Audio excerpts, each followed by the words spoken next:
चार मीनार नर्सरी। जी हाँ, एक ऐसा नाम पिछले 45 वर्षों से आपके बगीचों को खूबसूरत बना रहा है। क्रोटन प्लांट्स, फ्लावर प्लांट्स और indoor oxygen plants, herbal plants और हाइब्रिड फ्रूट प्लांट्स, बिल्कुल हेल्दी और फ्रेश। चाहे आपका फार्म हाउस हो या होम गार्डन।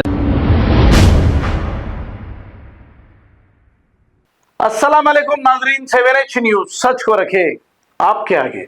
तेलंगाना और आंध्रा में बारिश का सिलसिला जारी है और यह सिलसिला मौसम महकूमियत की जानिब से यह कहा गया कि और 2 दिन तक यह सिलसिला जारी रहेगा। प्रकाशम डिस्ट्रिक्ट का ये एक मंजर है और शहर हैदराबाद के भी कुछ मनाजिर। आइए देखते हैं इसी की ये रिपोर्ट।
चार मीनार नर्सरी। जी हाँ, एक ऐसा नाम पिछले 45 वर्षों से आपके बगीचों को खूबसूरत बना रहा है। क्रोटन प्लांट्स, फ्लावर प्लांट्स और indoor oxygen plants, herbal plants और हाइब्रिड फ्रूट प्लांट्स, बिल्कुल हेल्दी और फ्रेश। चाहे आपका फार्म हाउस हो या होम गार्डन, हम प्रोवाइड करते हैं कंप्लीट गार्डनिंग सर्विस और मेंटेनेंस भी। जी हाँ, हमारे यहाँ कोरियन कारपेट ग्रास भी अवेलेबल है, परफेक्ट फॉर टेरेस, बालकनी और डेकोरेशन के लिए। प्लांट्स रेंट पर भी दिए जाते हैं। चार मीनार नर्सरी, तालाब कट्टा मेन रोड, हैदराबाद। कॉन्टैक्ट 9849291273।